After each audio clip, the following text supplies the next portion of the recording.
Okay. Hello, everyone. Welcome back to the Out of the Cave podcast. Today, wow, I have to say, I always like to do this little introduction, as you guys know. Today, I find myself extremely excited. It's one of those times where I definitely don't know where the conversation is going to go, but my excitement comes from feeling as though I have connected with somebody that is like-minded out here in the world. And it is so rare that I feel that way. And so I will just give the background of what this connection really is and where this comes from, or here's the story.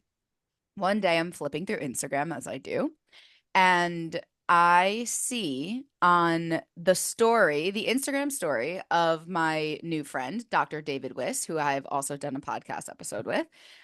He shared something by someone, and I saw it and I was like, oh my God, there's someone out there. I felt like I could have written it myself. I could have created it myself. There is this like gray area between diet culture and anti-diet culture in a way that I don't feel like I've ever seen it talked about. And so I clicked on it and was kind of like, who is this person? I need to know who this person is. And that is how I originally got connected with Manya, who is sitting with me today. And you will hear all about her and her work and what she does. But that's how this happened. And so I reached out and I basically said, oh my God, you exist. You exist in the world. I'm so excited about that. And also, will you be on my podcast to talk about it? So that's what we're doing here today. And I'm just like so grateful, A, that you are here on the planet, B, that you are here willing to share yourself and your wisdom with my people. And yeah, that we get to do this together. So that's the story. That's who we're sitting with today, a new Instagram friend, if you will. Manya, thank you for being here. Welcome to the Out of the Cave podcast. Tell me a little bit about, well, you know what? Just tell me how you feel right now being here. That's always like a fun question to start with. Thanks, Lisa. It's so good to be here. And I love when the universe brings people together, right?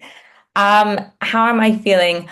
I'm feeling all right. I live in Israel, so we're in the middle of a war. So, nervous system right now is like a little more on like the shutdown stage. Yeah, but I feel very happy to be here with you. Thank you. Thank you for sharing, honoring all of that, all parts of you that are here with us. So, okay, Manya, introduce yourself to the people. Who are you? What do you do? How do you identify to the world? Take it away. Thank you. So, who am I? I am from Florida. We'll just start in the beginning. Grew up, conventional American life, conventional American food, a little bit of childhood trauma. Parents divorced when I was two. A lot of like codependency, lack of boundaries, super high achiever, workaholic, people pleaser, all the Sarno traits, right? For chronic disease.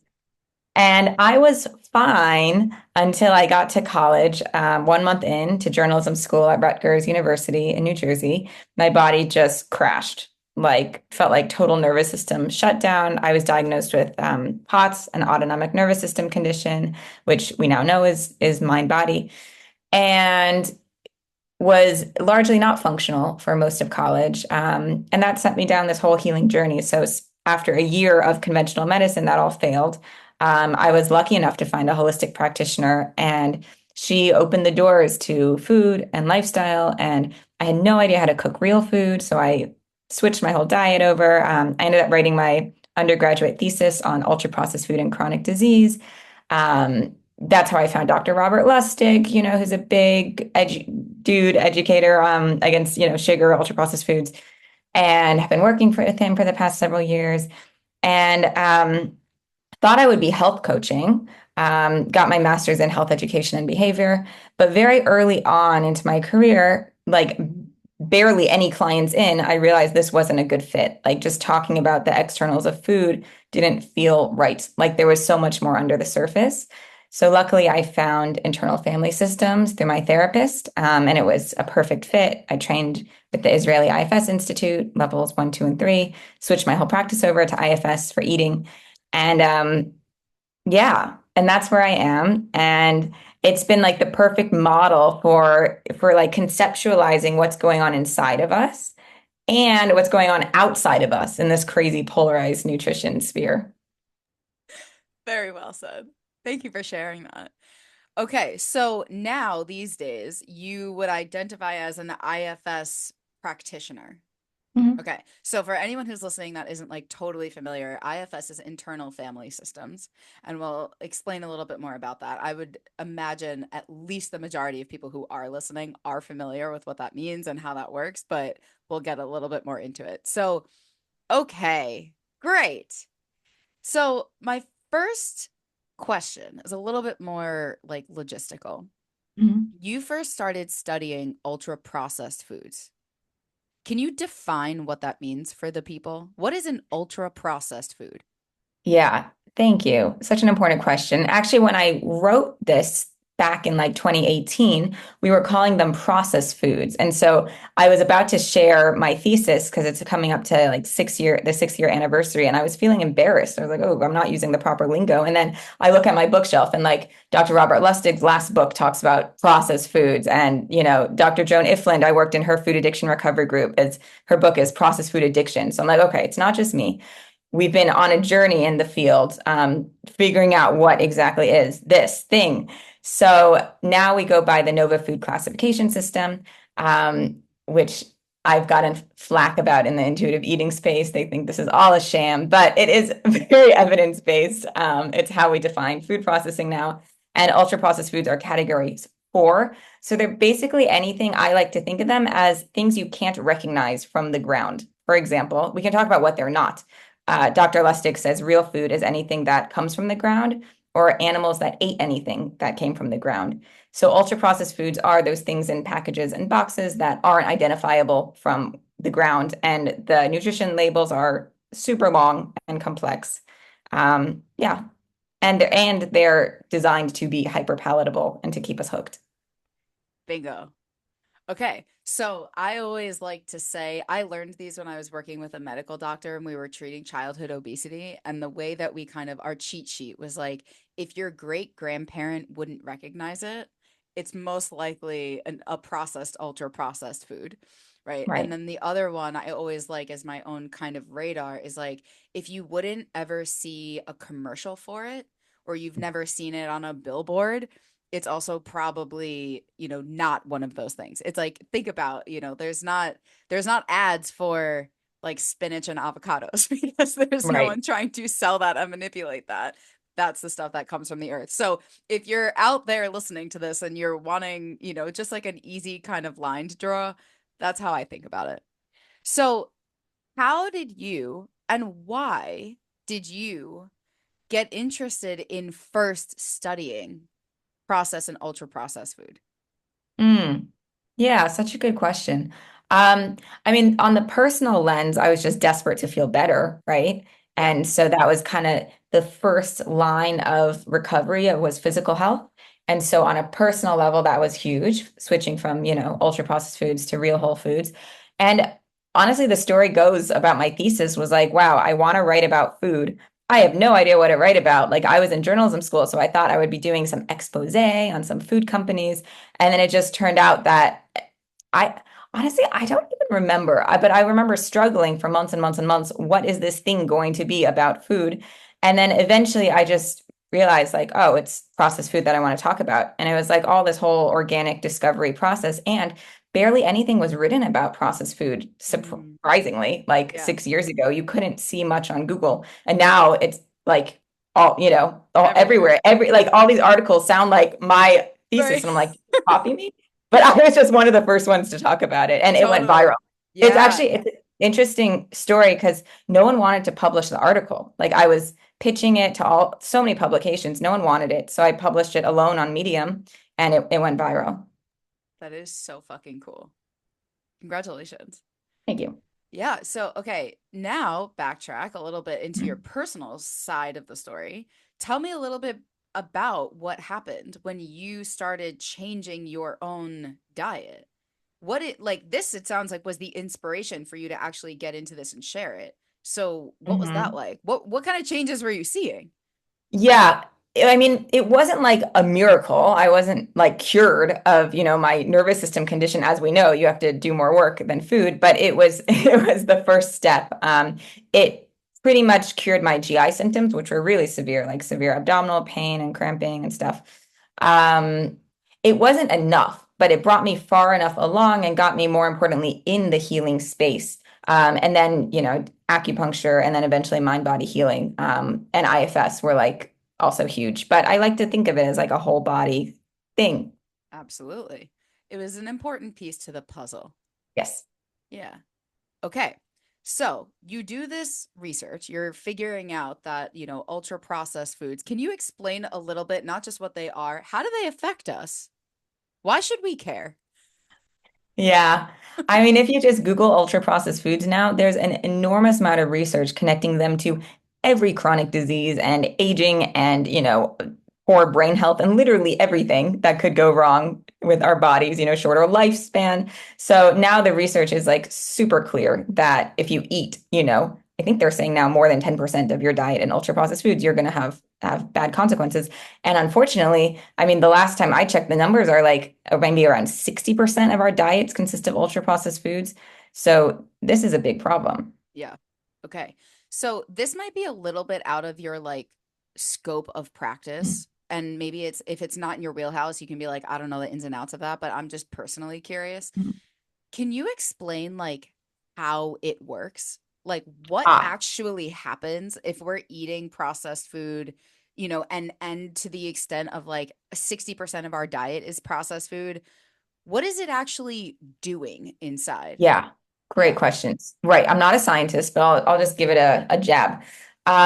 So first of all, we're not getting the nutrients we need, right? But because they're very nutrient void, right? Secondly, this is all from Dr. Robert Lustig, they're high in sugar, right? There's like over 300 names of sugar that they hide in the processed food. So you can't tell on the nutrition label because the ingredients they're like by weight, they're organized by weight. So if they didn't it up into 300 names of sugar, the first ingredient would always be sugar. And then maybe we would catch on. So the sugar is a big problem and the lack of fiber. They have to take out most of the fiber for processing. And without the fiber, which slows the absorption of the, glucose and fructose into the bloodstream, like the carbs and the sugar, we get these massive glucose spikes. And I really like Jessie Inchepay's work, Glucose Goddess. And she actually teaches how you can eat sugar and these foods like in a healthier way by eating, fiber, protein, or fat first, which I think her work is a really cool middle ground between, food addiction, abstinence world and intuitive eating, eat whatever you want world. But Yeah. they both hate her. Yeah, They both yeah. have problems. Um, Anyways, yeah, so ultra processed foods just set us up for this whole like metabolic glycemic roller coaster. It's just too much food being absorbed too quickly because there's not enough, fiber, and they call it the food matrix, Right. what's supposed to be broken down and digested slowly.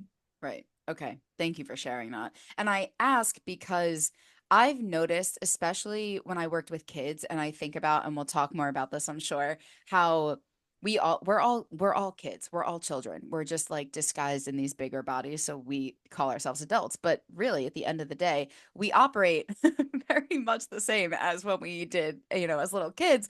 And I say that because one thing I've noticed that can be very inspiring in terms of actually changing our diet or being motivated to behave differently when it comes to food is education. Is just Mhm. a lot of people don't know what is a processed food. I probably everyone listening to this knows that we shouldn't be eating too much processed food, but they don't know what it is and they don't know why and they don't know the effect that it's had. We don't know how it works, right? And Right. so like I notice so much myself primarily when I understand what's happening, now I'm like, oh, okay, I don't have to do anything. I'm not being told how to eat from, an outside authority. I'm actually intrinsically motivated because I have an understanding of what's going on in my own body. So I always just like that's why I asked that question, and I want everyone to kind of have an idea of like what actually is going on a cellular, Mhm. molecular, metabolic level. So, Okay, thank you for sharing all of that and clearing that up.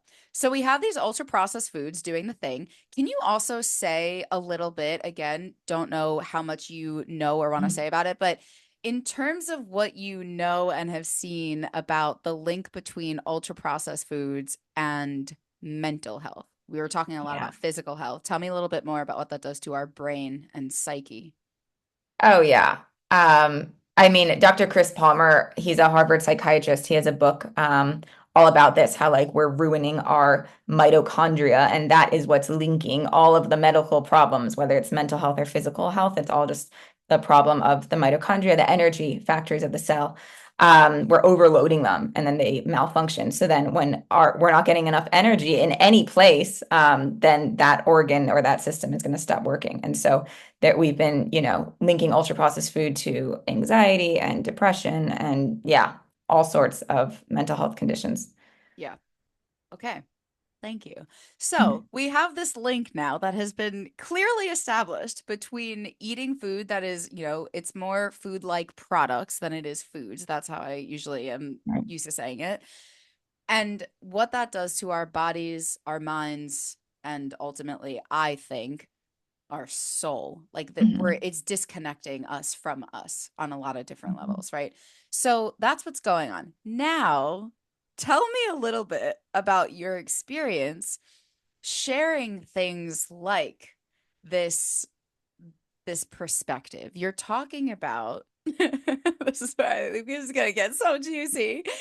I want to hear about you started with, you mentioned food addiction research. You were doing some of that.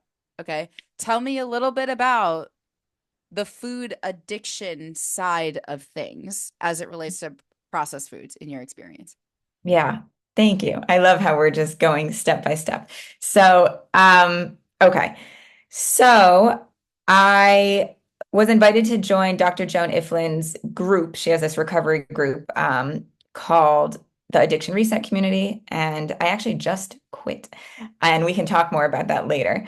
But it was a really good intro into food addiction because even though I was a little bit food addicted. I was definitely addicted to sugar, but I wasn't a full-blown food addict. I didn't understand that you could like act, you could basically meet all the criterias for addiction that, people have, with alcohol or any other drug for food. I didn't realize how addictive it could be. So working with her and her recovery group was really important for me and seeing that people could go through, withdrawal cravings, tolerance, like all and the most important criteria was they wanted to stop and they couldn't, right? Yeah. Despite adverse consequences. Yep. Yeah. Okay. So I'm also curious how you would define food addiction. Do you have a Yeah. definition for that you use? No, I would just say, you want to stop and you can't. Right. Compulsive overuse of food. I don't really have a good definition. Do you? Well, it's thank you for asking. Mhm. Because my kind of take on this is like twofold in Mhm. that I do usually like when I'm teaching this in my group, I use Gabor Mate's Mhm. definition of addiction that he wrote Right. about in his most recent book, which basically says exactly what you're saying. That is like, we can be addicted to anything, right? We Mhm. can fill the void ultimately with anything. We can soothe and numb with anything. So it's not so much the DSM definition of you have to like check all these boxes and have it look a certain way, because that's why food addiction doesn't fit into the DSM. It doesn't Mhm. hit the criteria, right? So I like this more like general broad understanding that we can really be addicted to anything. And I'm using the word addiction to mean it has adverse, consequences. I want to stop, but I can't. Mhm. That to me is like an Exactly. addiction, right? So, Yeah. but I say it's twofold in that when it comes to food, it's extremely complex and nuanced because we have what's going on emotionally, but we also have what's going on physically. Right. So I love like in Gabor Mate's TED Talk, he talks about his music addiction and Mhm. how listening to classical music became such a distraction from his own life. He said he once left a woman in labor in the hospital because he was in Yeah. the classical music store, right? He was addicted to listening to classical music. And we can see in the brain why, right? It like hits that reward center the same kind of way. So anyway, so we have what's going on emotionally, and we can use food as a way to numb and soothe and comfort and find that hit of safety emotionally. But then we also have what's going on in the physical dimension Mhm. with the actual, again, kind of like metabolic glycemic consequences and what's going on there. And so when I hear food addiction, I'm wondering, are people talking about it as kind of the way that we can use anything to fill the void? We're using food Mhm. that way? Or are we saying more like sugar addiction or addiction to hyper palatable food because of the way that they affect the brain and we want more and more and more because they're chemically manipulated to be that way? I think it's both at the same time. Some Right. people feel really addictive around certain hyper palatable foods, but that to me is more like an ultra processed food addiction. Whereas Right. I've also worked with people who are like binge eating fruits and vegetables Mhm. because it's not about the chemical composition and the effect it's having on the brain as much as it is anything to fill the void, anything to make me feel numb, right? So it's just so complicated when it comes to food, which is why I think we live in a very polarized, dogmatic world around it. But that's my take on it, which is why whenever I hear someone use the term food addiction, I'm just like, how do you understand that? You know? Yeah. No, I like that you broke it down because now in the field they're going they had this whole like consensus statement and now they're going to try calling it ultra processed food addiction because that that has policy implications and I agree that's like a huge part of it, right? Most people are not binging fruits and vegetables, but it can happen. Like I'm not eating ultra processed foods and I can still get into this whole food for comfort thing. So it's really important to hold both. Thank Yeah, you. yeah, yeah. Thank you. God, I feel so understood. Because really, I mean, and that's what's important about it. And I think you would agree, correct me if I'm wrong, that is like we really need to have an individual client-centered approach to the Mhm. relationship with food. Like there is no such thing as quote unquote, this is how food addiction works. If you feel addicted to food, this is why. And I Mhm. think that's where I struggle a lot with the messaging out there, Yeah. in the world about this is it's very prescriptive of like, if you're behaving this way, this is why. And it's like, Mhm. well, have you asked a question? Have you like talked to this person at all? It really is different for everyone. And but I think there's also the complexity of it's not just using food for comfort. It's also that a lot of the food we're eating is not real food and it is chemically manipulated to be addictive. And we have to look at that and we have to tell the truth about that, which leads me to my next question. That is, first, tell me about your experience, your personal experience, okay? Of like, you have these beliefs now, you've done this work and research about food addiction. You know what it does, hyper palatable processed foods, you know what it does to the brain, you know what it does to the body. You know, for very good reason, why it feels very addictive to people. And then you go out into the world and you start talking about this. Well, what has that actually been like for you? What's kind of the pushback or the feedback or the support you've gotten? Yeah.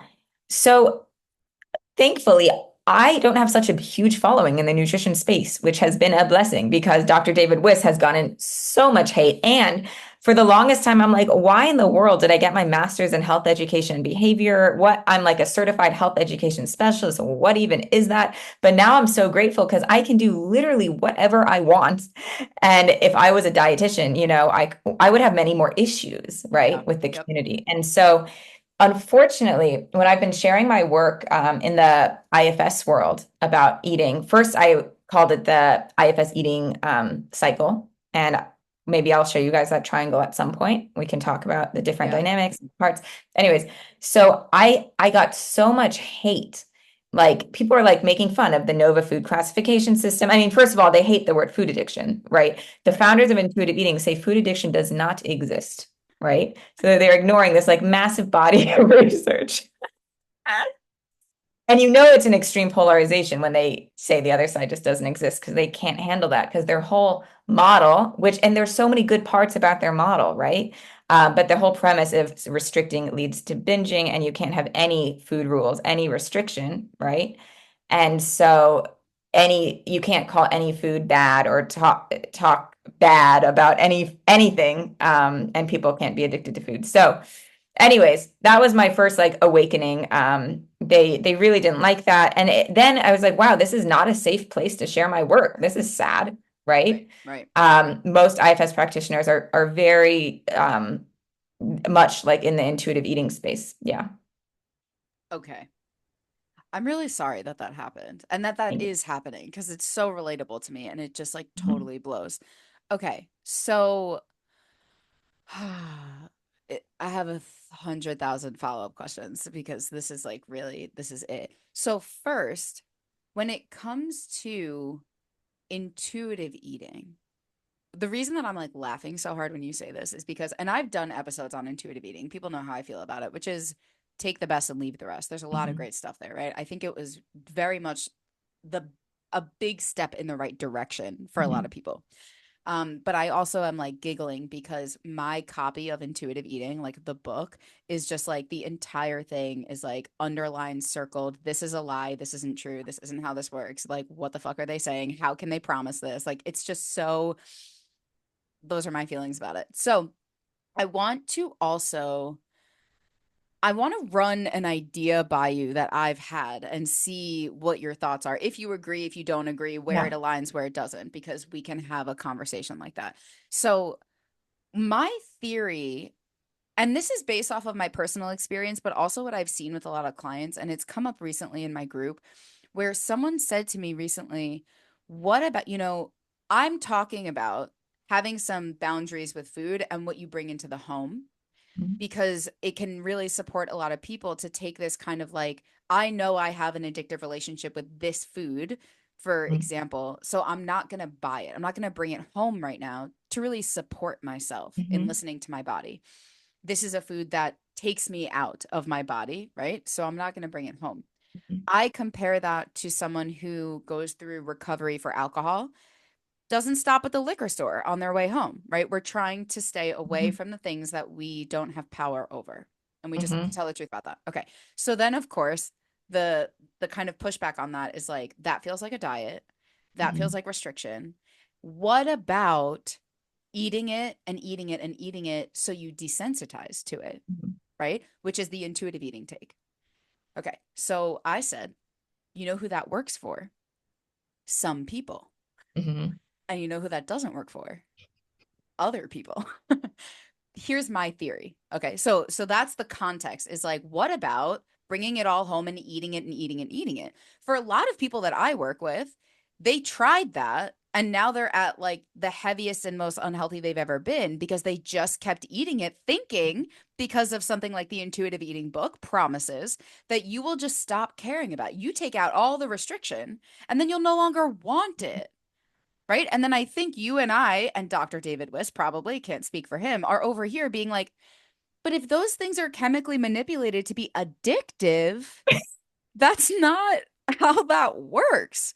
Okay. So my theory is I think I've seen that a lot of people for whom intuitive eating really works, like I have a good friend who read through intuitive eating and was like, I'm healed. Like literally, this is everything I needed. Remove the diet mentality, stop, with the food police and listen to my body. Great.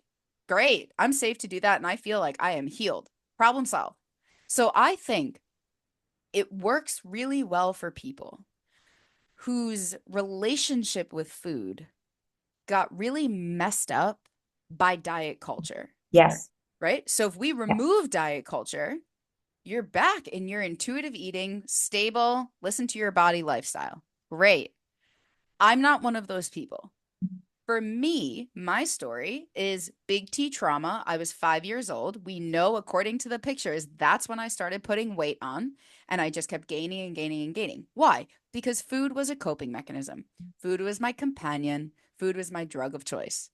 It served its purpose. And so, if I at 5 years old, by the way. I'm not indoctrinated with all the diet culture stuff. I don't know what's going on out there in, the media. I just know that food is my friend right now because my parents are depressed. That's what I Hmm. know. Okay.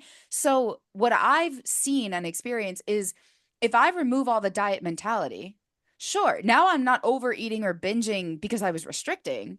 I'm overeating and binging because I'm depressed and this is how I cope with it. Yeah. Two completely different experiences. So for me, if I remove all the restriction and I remove all the quote unquote food rules and I just bring it all home and bring it all home and eat and eat and eat and eat, quote unquote, to desensitize to it, it just makes me want it more. And I'm just Yeah. going to keep eating and eating and eating and eating it because it makes me feel comforted. And it's being chemically manipulated to be addictive.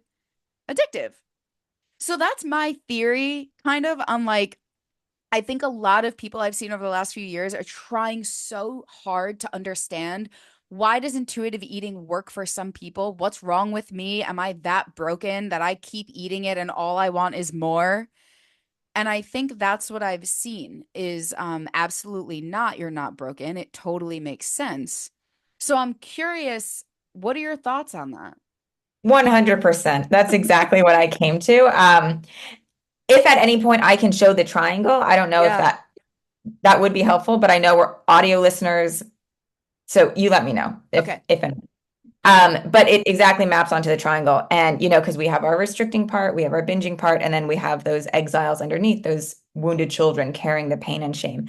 And so I realized that the intuitive eating people say this whole cycle starts with restricting, right? They're like, the only reason you're binging is because you're restricting, right?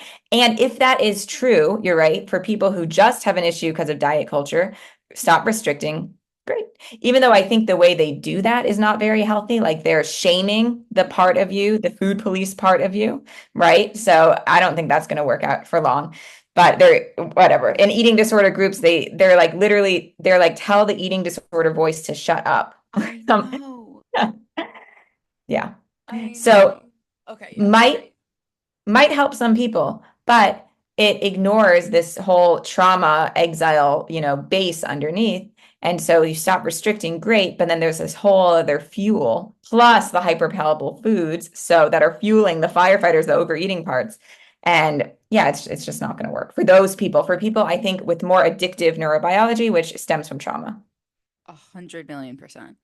Okay, so this is why, like, this is just so fucking exciting to me that this is happening because it's like we, in our own personal, professional experiences, have come to the same conclusions. This has never happened to me before, ever in my life. This is really great. So, okay, I have more question. I need to like literally take a second because I'm getting too excited that I forget I'm hosting this podcast and I need to remember that. So, we have on one side the intuitive eating. Here's my other question that I'm curious about because you just kind of mentioned it. I obviously have my own thoughts about it. Tell me a little bit about how you feel about like mainstream eating disorder treatment.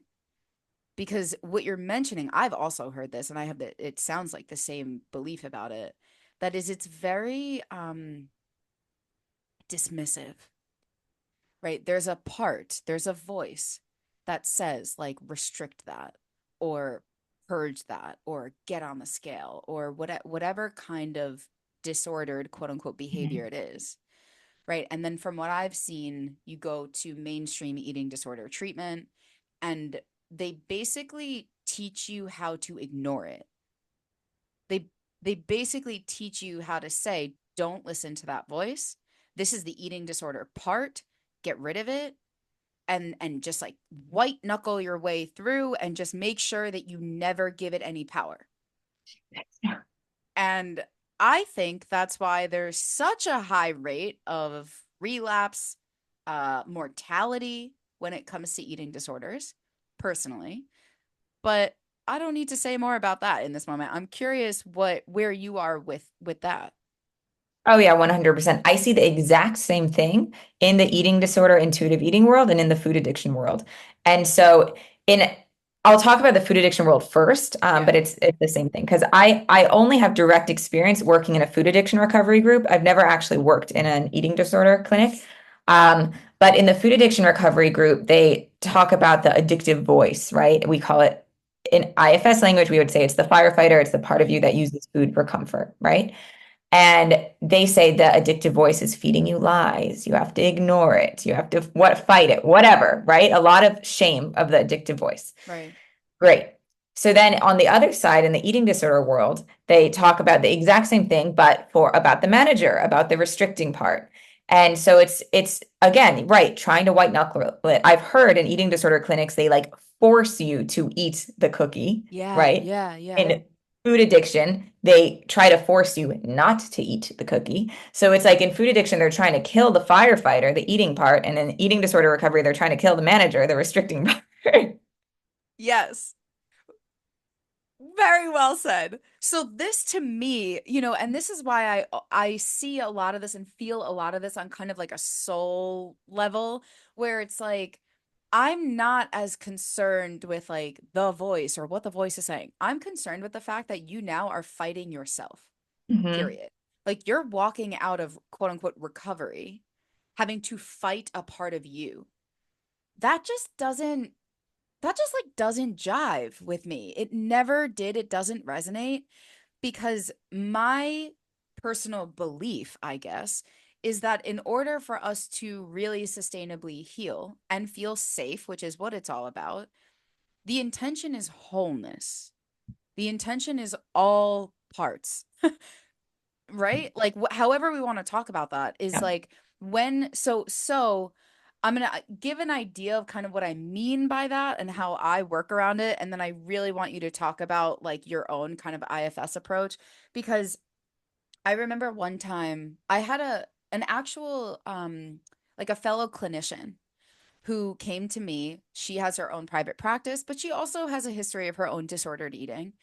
And she came to me and she was saying, I've gotten older and over the last couple decades, I kind of swung the pendulum to the intuitive eating, kind of eat whatever I want whenever I want route. And I don't feel I don't feel good. And not just Mhm. like about my weight and what I look like, but like I know that I could be healthier. And this is the story of so many people I work with. And so I'm trying to really shift the intention and the focus to like eating real food. Mhm. But because I've been through treatment for eating disorders before, when I hear that voice that says prioritize health and think about, vegetables and things like that, I was told, and it was kind of, I'm using these words, she didn't, kind of like beaten into her that that is the eating disorder voice. Don't, and so she kind of came to me being like, what do I do? I don't want to fall back into an eating disorder, right? But I also want to take care of my health. What do I do? All I keep hearing is it's the eating disorder voice, and I shouldn't listen to it. And this is where a lot of people come to me really like for guidance with this part is like it has become so internally polarized that people are like, I want to take care of myself, but I've been so shamed by both sides that I am so frozen. I don't know what to do. And I feel like everything I do is wrong. Oh my gosh, it's so messed up. It's Right? so messed up. Right. My So God. for me, I like the approach, which is very informed by IFS, right? That's like, we're not going to even label it an eating disorder part. This is a part, right? So there's a piece of you that wants to prioritize your health and well-being. There's another part that's saying, do not listen to that. And what I would love to do is give them both a voice and hear them out, right? And so I always talk about the where from the Gottman Institute who works with couples and relationships and it's like turning toward versus turning away. So a lot in my opinion of eating disorder treatment is turning away. Is like that Mhm. voice comes up and it's like, "Oh no, no, no, no, we don't listen to you." Right? So how does that feel? How does that feel to receive? Well, it feels to me neglectful, dismissive, invalidating. Okay, so instead we're turning toward. So when this part of you comes up and says, I want to focus on health, the other part says, I'm scared of you doing that, which is what it comes down to. What if we just listen to them and like hear what they have to say? They're probably both very wise. They have their own opinions for a reason. Let's start there. But there's been in my experience so much fear. It's like taught fear. It's internalized fear of don't listen to that voice, don't go anywhere near it. And that is not sustainably helpful for peace and freedom. So, tell me a little bit about how you work with this. And you can totally start by sharing kind of the IFS triangle. I think this might be the post I saw that was shared because I was just like, I was absolutely speechless. I was like, there's someone out there who's really doing this. Yeah. Okay. So I'm going to share the triangle, Yeah. and then whoever's listening on audio will figure out how they can get it. Oh, I do need permission to share. Okay. Yes. Okay. So we're going to put this on, I mean, we'll have clips of it on Instagram. We'll have it on YouTube. So if you aren't seeing this right now, feel free to find this on YouTube and then you'll also just like audibly kind of walk through it as we're doing this. So you can picture it. It starts with just a triangle. It's a triangle. It's an upside down triangle. You all can picture it in your brain. Um, Okay. First of all, what I want to respond to what you said, and I'm like, wow, this is so messed up. Like David Wist wrote something on Instagram today, like that big food has us all in their pockets, and now it's supported by these dietitians, right? Don't listen Right. to the voice in your head that wants you to be healthy. This is Right. messed up. Yeah. Right. Okay. So, um, this is the IFS eating cycle, which was named the IFS food addiction cycle, and actually, thanks to the intuitive eaters who gave me a lot of hate, I changed the name to the eating cycle, which I think is more broadly encompasses all the different parts. Okay. And the different like eating eating issues we can have. Um, so we have these firefighter parts. Those are the ones that just in their healthy form, all parts have a healthy form and then a burdened form when they get more extreme, right? And they get burdened by childhood trauma, by these exiles. So in their healthy form, firefighters just want to help us relax and have a good time and offset the managerial, which I'll talk about in a second, their drive and their, routine and structure and goals and all that. So when the firefighters get burdened, right, when they have to protect us from all this pain, that's when they turn to any substance or behavior, like we were talking about. And so food is one of them. Food is one of the earliest sources of comfort that we have access to. We don't have access to, drugs or alcohol. Um, and so many of our parts learn very early on to use food for comfort. And then, in my opinion, Dr. David Wist talks about this. Like, where did the cycle start? Did it start with restraint? But where did all this restraint come from? So, in my opinion, what happens for a lot of people is they're already overeating, and then they probably become what, like a teenager or something, and then they get indoctrinated in diet culture, and then all these managers come online. And when managers are extreme, they can be very critical, very controlling, very restrictive, again, driven by shame, driven by some of those exiles feeling like you're bad, something's wrong with you. And so we get stuck in kind of this back and forth, dieting, really yo-yo dieting cycle between, restriction and then overeating because there's a rule in the system with polarizations like when one side gets stronger, the other side has to get stronger to kind of maintain homeostasis.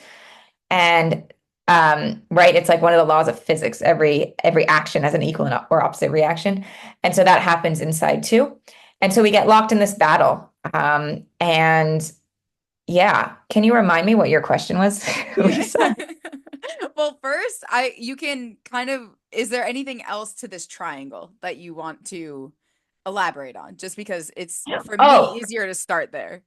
yes. Okay. Oh, here's what I wanted to say. Okay. Yep. So when you ask these incredibly controlling, criticizing managers, what do you want to be called? Which is a beautiful question in IFS, because usually we're looking at these parts as like these evil monsters.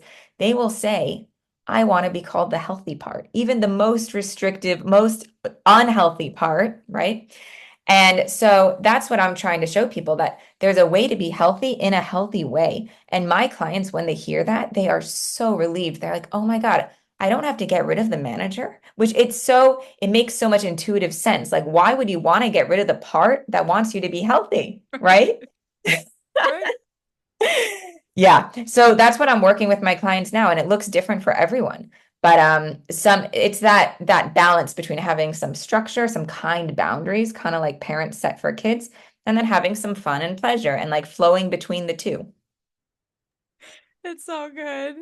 Thank you. Thank you for sharing this. It's so cool how, I mean, so much of what you're saying are things I've said myself. Like, I think it's Newton's first law of like, for every action, there is an equal or opposite reaction, is something I have actually said about what's going on internally. I've never heard anyone say that about exactly this before. So I'm over here like totally fangirling about all of this because I feel like this is what I've been trying to say, but it's so not, you know, the I it's just so not mainstream to be able to hold so much nuance, you know? So okay, thank you for sharing this. I'm looking at this. It's beautiful and brilliant. So, okay, now tell me, if I'm someone, let's say I come to you, right?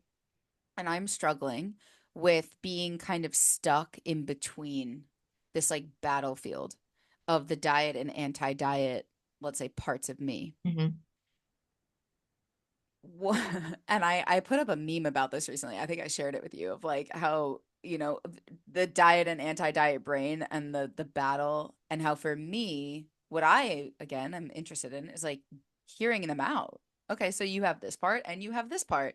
Turns out what you're saying is they both just want the best for you.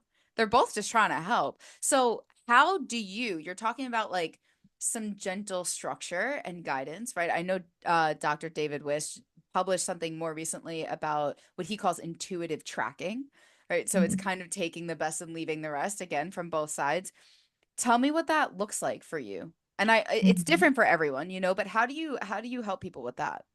Yeah. So what my practice is pretty much pure IFS. So what we do is we get to know these parts, right? And so one of the main tenets of IFS is that there's no bad parts, right? It's the name of Dick Schwartz's book.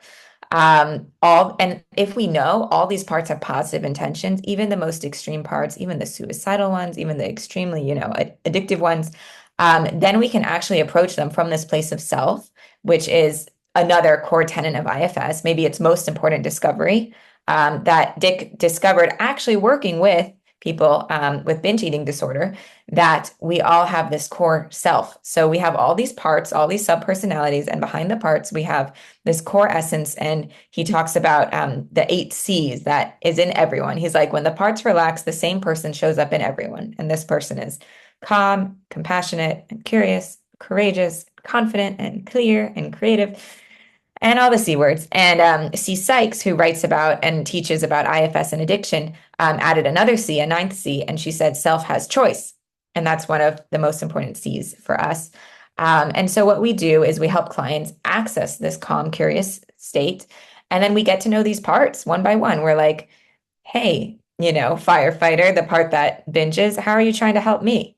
And they'll often point to, the exile underneath, right? They'll say, well, if you could handle this feeling of anxiety or whatever, then I wouldn't have to eat.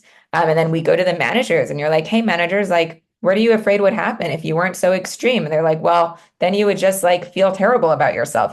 So it all goes down to those exiles, those wounds. But even if we never get touch those wounds, just helping clients conceptualize what's happening already helps them unblend a little. That's kind of a term we use for separating from our parts.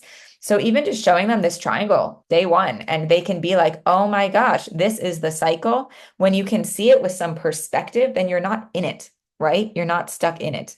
And so I help them notice. And that's the most important thing, really. 100 million bajillion%. Makes total sense. Thank you. Thank you for sharing this. It reminds me of, I think it was a client or something of mine once that said, I don't feel like I'm in the circus anymore. I feel like I'm watching the circus. Yes. Right. And like the difference between, it's like this, yeah, the circus is still going on, But having that perspective shift of it and being able to understand it and not be like wrapped up in it really changes so much. And I got chills when you said, this ninth C, because I teach about the parts and self and the C's and all of this stuff like in my group. Um, but that idea of choice and the reason, for me, I'm coming from like the mind body perspective and understanding of things. And what I always see to be true is that when you are in a position of choice, which is to say, when you remember that you're in a position of choice, it indicates and communicates safety to the brain. Because if you are, running from a predator or something that Mhm. you believe is life threatening, you don't have choice. Right. You are based on survival in that moment. There is no choice if you want to get out of it alive. But so that shift of saying, I have the power, I can choose what I want to do with it on a very deeper level to me in terms of just like neurobiology and the physiology is a way to communicate so much safety that is like no one's telling you what to do. Mm. You're not you're not being coerced or punished or shamed, which has the exact opposite, right? Like even if we talk about the intuitive eating approach, that's like to your point, it's like get rid of the diet culture mentality, but it's coming from a place of if you don't, you're doing something wrong. It's still very shaming, right? So if I'm reading intuitive eating and I'm getting rid of the diet culture mentality, I still don't feel like I have a choice. I still feel like I'm being told what to do. And I feel like that C word is so powerful and so important, especially when it comes to food and eating, because it ultimately communicates you have total freedom, you have total permission, do what you want with food. You want to binge, go right ahead, right? But you're in charge and you have choice. Do you want to do that? And that changes so much energetically. Oh my gosh. It brings me right back to that first holistic practitioner when I had just spent a year, with all these conventional doctors telling me, POTS is a chronic condition, you're going to have it forever. All we can do is manage symptoms, which wasn't working. And then they were totally not listening to me. Yep. One of them was like, "Oh, do you want this like journalism internship?" I'm like, "Do you see that I am not functional?" So going from there into this holistic practitioner who was teaching me that I could choose to do Mm-hmm. something different that could help me feel better. That I think, if more than the food maybe, Yeah. helped me heal, right? Helped me feel safe, that empowerment that I can do something about it. I'm not a victim. Yeah. 100%. Okay. So I see, I'm still looking at this triangle. Is there anything else you want to share about this while it's up here? Um, I'm just gonna say it's not perfect. Um, for example, like C. Sykes addiction triangle, it goes from um, only in one direction. Like the firefighters, to they binge, and then the managers criticize, and that's why we feel bad. And then when you feel bad, the firefighters need to binge. And then listening to my clients, I realized it can go in a million different directions. Like one of my clients said, it's amazing. Like before I show them this triangle, I just ask them like what's going on in their system, and we map it out. And so we were at the exiles, and I'm like, okay, what happens next when you're feeling bad about yourself? And she's like, well, it can go one of two ways. Either I binge or I restrict and, go on a diet. I was like, oh my God, mind blown. And I actually got that top bi-directional arrow between the manager and the firefighters from intuitive eating, from their whole restrict binge cycle thing. So it can go in lots of different directions. And it's not perfect. In IFS, we say anorexia because it's such an extreme part, right? It's more like a firefighter. So don't get caught on the labels. I have another triangle that just says binging and restricting. Um, no, that's about it. I love it. Thank you for adding that. It was something I noticed. Like one of the first things that popped out to me when I looked at this was the bi-directional arrows in every single direction. And it was something that I immediately appreciated because that again is, I think, you work with enough people and you realize, well, I think again, it goes in one of two ways. You work with enough people and you either keep trying to fit them in, right? Like square peg, round hole. Like you have to fit the diagram as I understand it. And that sucks for everyone. Or you work with enough people and you realize, oh, let me add another arrow to this triangle over here, right? Because that's actually what people's experience is. And that is exactly this. It totally, and I also, so I really appreciate that because I think that's just the reality of it, And I think, in my opinion, this is why I think a lot of clinicians and more, I come from more like the mental health field around it. I think this is why people don't like, I've worked with people, colleague people who are like, I will not go near eating disorders. Like, this is the last thing that I want to talk about and deal with because there's so much fear because it is so nuanced. It is so different for every individual, and food is so mental, emotional, physical, physiological, psychological, cultural, ancestral, environmental. It's like it is so complicated that people really are like, I want nothing to do with that. Or they want to like really control it, that it's like, it works this way. But then, you just have this triangle and you're like, I'm gonna add another arrow because it just that's what happens. So love that. And then also what you're saying about, like an anorexic part, for example, anorexia is such an extreme behavior. You might call it one or another, but it's like if it's anorexia, you call it one, but if it's like kind of restrictive, maybe it's called the other. When I teach about parts, my number one and really kind of like only very gentle criticism of the entire model is I don't love how, and this isn't true for everyone, obviously not you, but some people are very um like kind of dogmatic about like what Mhm. counts as a firefighter and what Right. counts as a manager. And Yeah. like if you're, if you're overeating, it's one, and if you're under eating, it's another. Right. And so the way that I always teach it is like, listen, at the end of the day, you have firefighters, you have managers, you have different parts that are trying to make you feel safe, right? Yeah. Whatever, however it shows up for you. Because I also, and this is like kind of leading me to another question. I remember, okay, anecdote followed by question. I remember when I was a kid and I was like forced to go to therapy. And I thought it was so stupid because I was still eating all my feelings and completely dissociated. But I remember like years later, after I lost a ton of weight and I started really figuring out, like, oh shit, this was so linked to emotion and trauma and healing and all the things. And I said to my therapist, I said, I don't think, I never thought that I was an emotional eater because I was so dissociated and disconnected from my thoughts and feelings and sensations and body and experience that it was like, me, I don't even feel emotions. Why would I be eating about them? So I remember saying at one point, I don't think I'm an emotional eater in that I feel an emotion and then I go eat about it. What I think is that I eat about it so that I don't feel it. Yeah. Right. And I remember being like, and I was like literally like collecting data on myself, trying to figure myself out so bad in my relationship with food. And I went to her with this like realization, but I was very confused. It didn't make sense to me.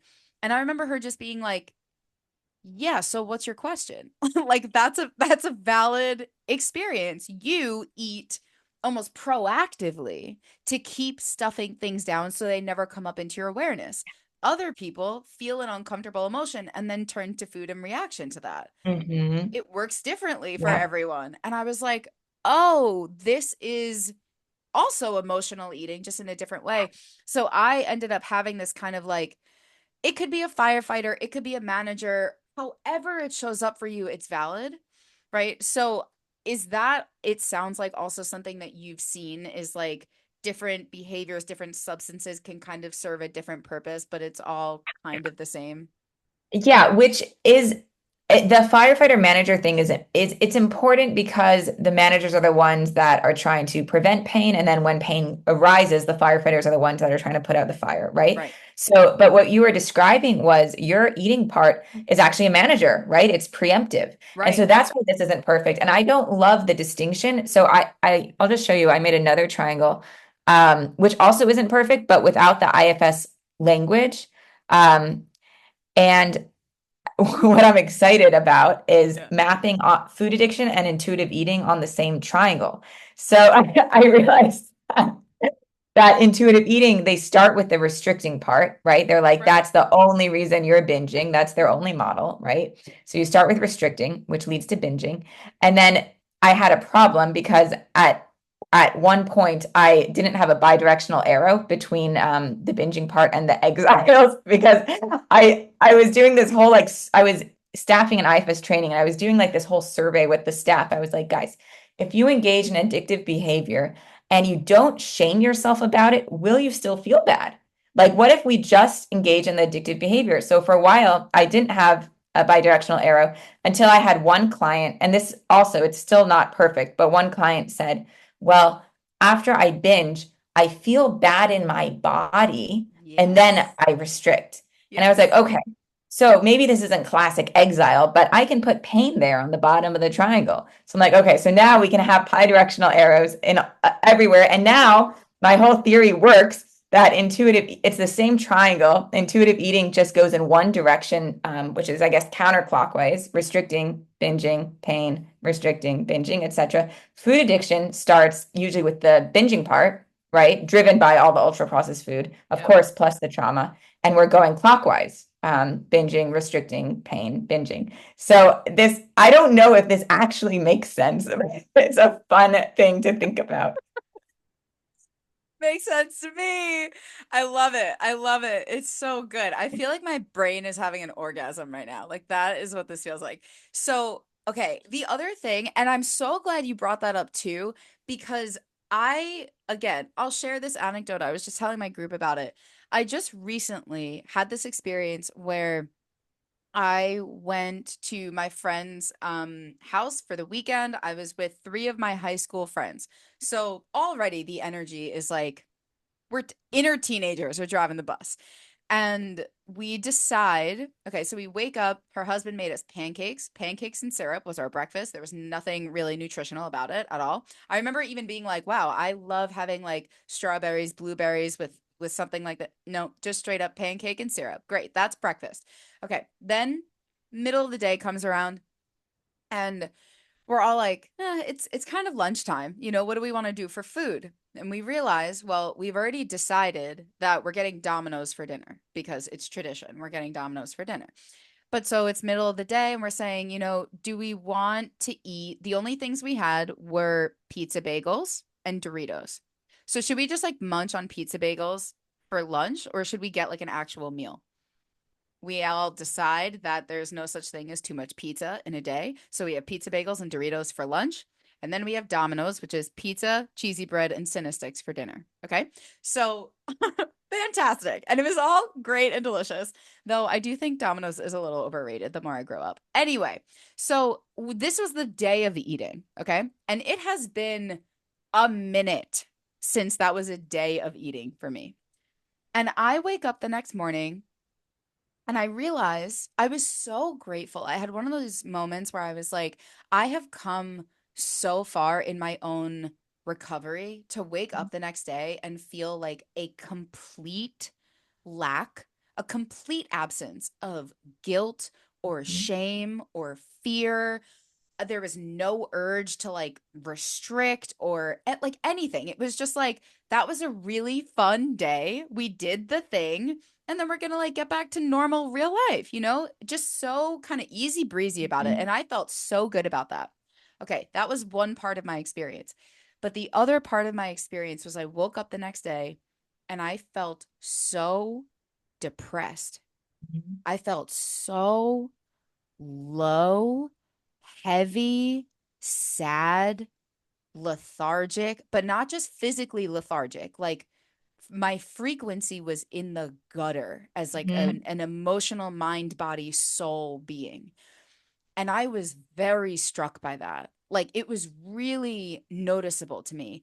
And it was also noticeable because it was like, I just spent this awesome weekend with my friends. I was having a great time. I felt like so connected and happy. I was seeing family later that day. Like for all quote unquote reasons, should Mhm. have been feeling really happy. And I was so just depressed, is the word. And it really had me reflecting on what I ate. because that Mhm. was the only thing that like would have done that or created that. So I'm saying that because A, I'm still kind of processing and like reflecting on that. But two things. One, I think this happens very often, but if we have a day of eating like that, diet culture would judge the food as like bad and wrong and shameful and la la la. We wake up the next day feeling depressed because we're so mean to ourselves. It's like we're so critical and we're so judgmental and we're so shaming that of course we feel bad. So I don't even think most of the time we realize that even if you take all that stuff away, you still Yes. feel really bad, you know? And so that is the point that you're kind of making with this other bi-directional arrow of like, even if you don't shame yourself for an addictive behavior, is it still Okay. painful? Right? In my experience, it's definitely still painful. And it's not because I'm shaming myself, it's because I put a lot of what my body actually would consider foreign objects inside of it. And now it's reacting. It's rejecting. Like, of course, it still feels bad, the same way that if you drink a lot of alcohol and you're, happy about it, like, you had a great night, yeah, you still feel pretty shitty because, not just what I, again, in the last 10 years or 10 years ago would say, like, yeah, the hangover feels pretty bad. But now, in my experience, the depression and anxiety, the hangxiety that comes from that is like an entirely different experience. So I think that's a really important arrow you have there. Again, Mhm. that is just honoring that it feels really bad. And this is so tricky when it comes to food because we have all that conditioning.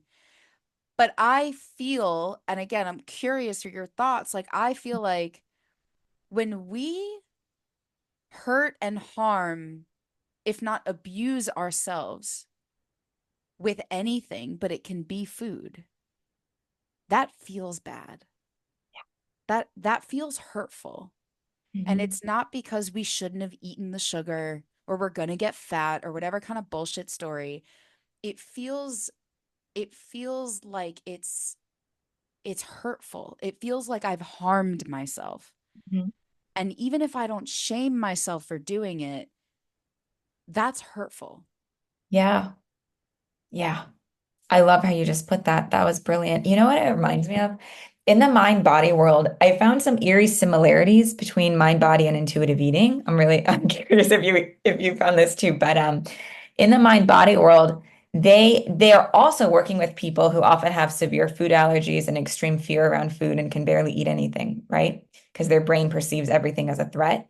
So they have a very limited diet. And so I see people in recovery from mind body conditions who are like, yeah, I can eat whatever I want. I can go out. Again, kind of like intuitive eating. Like that's the win if you can eat all this crap and you're fine and you're having a great time.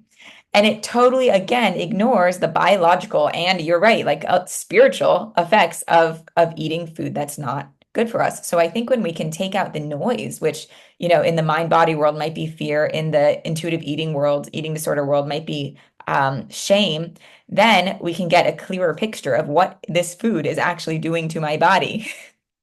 100%. I totally agree. I totally agree. And I think it's so interesting, coincidental, funny you say that, because something I was just talking about with my therapist is how, I learned about TMS and the mind body syndromes and all the, kind of like that whole world of mind body medicine and healing. And it changed my life and taught me at so much of what I know. And I also noticed in myself, but I see this with my clients all the time too, is like that swing of the pendulum. And then it becomes almost like every physical symptom or ailment, it must be a mind body thing. Like I'll just journal my way through it. And there's this like then complete rejection of the fact that like we live in a physical body and like that is Yeah. still a real thing to consider. And like things like the environment and toxins and food and chemicals and alcohol and like all like they still have an effect on the body, and like exactly what you're saying. And I'll tell this anecdote on behalf of my therapist. I hope she's okay with that. But she was telling me this story because and like, I say things like that and she's like, Lisa, you are preaching to the choir. Like she knows about all of this, honors and respects all of it, and has really traveled this path of holding both at the same time, Mhm. like Eastern mind body medicine and also Western medicine at the same time. Yeah. Can we have both of them and can we take the best and leave the rest? Right. And so she was sharing this anecdote, which I just want everyone to hear because I think this is so relatable to my listeners. She was saying she was at a retreat. Okay. So she's at a retreat doing her own like mind body kind of healing and emotional exercises and this and that. But she was also just getting over being sick. And Mhm. she realized that the room that they were sitting in, there was a leak. So like the ceiling was leaking and there was no window open or door open. And so she was like, I know enough to know that this is like how mold happens. I know that this is like not healthy. There's no air circulation and I'm just getting over being sick. So I asked if they would open the door or crack the window or something because I was starting to feel it in my chest. And I'm getting this kind of like, it's hard to breathe. My throat is starting to hurt. And so she says she went to the retreat people, and the response that they had was like, we are doing some really deep healing work. This is probably related to like an imbalance in your throat chakra, like blah, My blah, gosh. blah, blah. And she was just like, or I'm sick, like, or my body is just doing a physical thing. And she was like, so I was sick by the time I came home. I went to urgent care, I got a Z pack, and now I'm better. And she's like, I believe in all of this. Okay. There is a reality to mind, body, physiology, energy, frequency. Like, I'm here for that. And also, sometimes you need a Z pack. Like, and it's tricky. It's way harder, I think, to live in that world where it's both at the same time, which is kind of the theme of everything we're saying, than it is to be like, it's your throat chakra all the time, everything about every time you have pain, or it's a Z pack for everything. Just slap that on, every ailment you ever have. But I think exactly what we have seen between diet culture, anti-diet culture, intuitive eating, all of it, and, you know, medicine as the Western model and Mhm. mind-body healing, the same kind of pendulum swing happens, and there's definitely a spectrum. Um, so it's really cool and interesting that you also mentioned that because it's this, psychologically, it's the same thing, but totally, totally, totally, totally. Long story short, but yes. Amazing story. Yeah. And and we definitely can go too far in the other direction. Like my brother cured severe food allergies, using Sarno's method. Now he can eat whatever he wants, and so he eats crap, right? Right. I think Yep. it's really important to have health as a value, Yeah. right? And learning to 100%. eat healthy, how to be healthy in a healthy way, I think is like the most important work. Yeah. Agreed. Agreed. And it also reminds me, not this could be such a, can of worms, but it reminds me of like a conversation I had about Ozempic recently, Mhm. where I I really don't have too strong of an opinion either way. Like I'm not here being like everyone should take it. I'm also not here being like no one should ever go on it. Mhm. I think it's way too complicated and nuanced for that.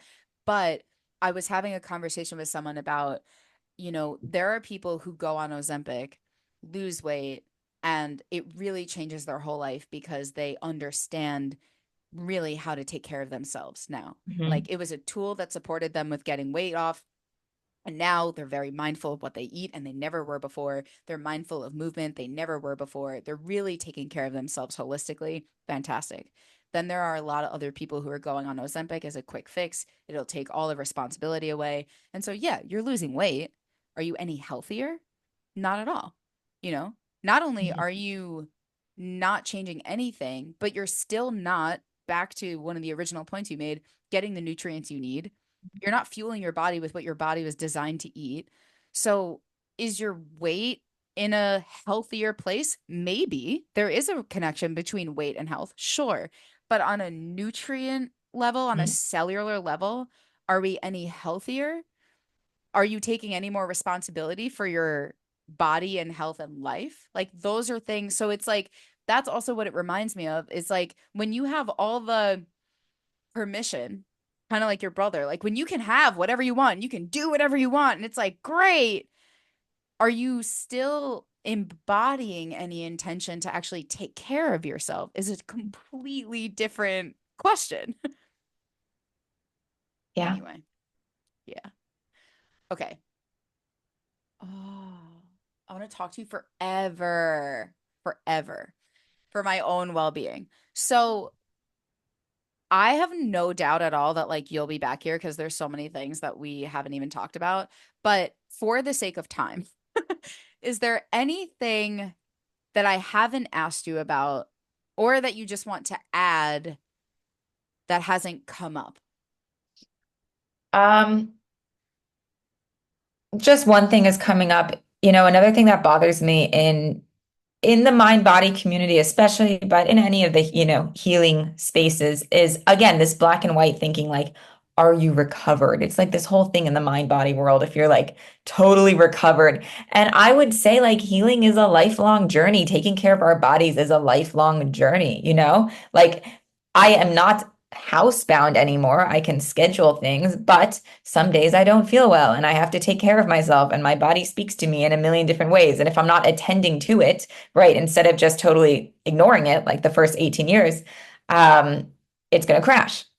So, yeah, I think that's important also to hold that space. I think people want like a quick fix, like, oh, I'm just going to do this diet or I'm going to do this whole mind body approach and then I'm going to be cured and then I won't have to take care of myself at all. And I think I had that too for a while. I was like, I just want to be able to go back to, being under fluorescent lights and being in crowds and all the conventional American things. And what I'm realizing is like, oh, I actually have a really sensitive nervous system. I probably did this whole time. I was just like kind of suppressing it to try to fit in. How can I actually take care of myself? Yeah. Amen. So well said and so important. I find, in this community, we're always saying, based on Nicole Sachs's work and something she shares of like life is a choice between what hurts and what hurts worse, there is no option three. And so we're always talking about how like we all want this, like, if I just do this thing, then I'll be done. I'll be complete. I'll be fixed and I'll never have to ultimately pay attention again. Like I think we all just kind of want to like check out. And that is it will I feel like we learn over and over and over as many times as we have to learn it. It's not an option. You don't get to get out of this. You're in a mind, body, soul being. That's it. The best thing you can do is take care of it. That's it. Yeah. And it's hard work, and that's okay. And it's a journey, It's an experiment. Yeah. so well said. I love it. Thank you. Thank you for sharing that. Anything else? Anything else right now while we're here? No, I think that feels complete. I really appreciate you letting me share all of these fun ideas. Oh my God. It is so exciting for me that you have these ideas and that you're willing to share them because it really I mean, it quote unquote shouldn't have to take so much strength and bravery to share these things. But in this world right now, it does. It just does, which I think is why I'm so excited to have like stumbled upon the fact that you exist and get to have this conversation because I think it is so important and so helpful and healing and supportive to people. But B, I do think that with time, this is the new way. Like I really do and just like very kind of spiritually feel guided into there was this really big diet culture situation on one side. It swung because that's what it does to the anti-diet. And like now it feels to me in my bones like it is time for this new era of like nuanced gray area space where it's like actual healing. And we needed all of it, right? We needed all of it. We needed it to be that polarized for this to happen. So I just feel like, 5, 10, 20, 30 years we'll be able to listen to this and just like hang out and be like, you see, like I really feel like we're onto it. And I don't care if I believe that forever and it's quote unquote not true, but that is so how it feels right now. So I've Yeah, been like gushing about this for days, and I'm just so excited that it got to happen. And I really hope it happens again. me too. Thank you so much, Lisa. You're so welcome. Thank you. Until next time, my friend.